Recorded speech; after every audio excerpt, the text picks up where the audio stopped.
Setting organization-wide defaults in Salesforce is a crucial step in defining the baseline level of access for records across your organization. OWD determines the level of visibility and access users have to records they don't own. Here's how to set OWD in Salesforce. Log into Salesforce. Start by logging into your Salesforce account with administrative privileges. Navigate to Setup. Click on the gear icon in the top right corner of the page and select Setup from the drop-down menu.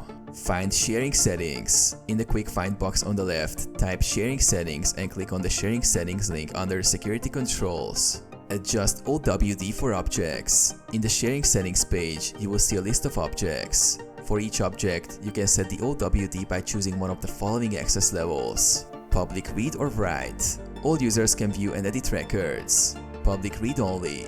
All users can view records, but only the owner can edit.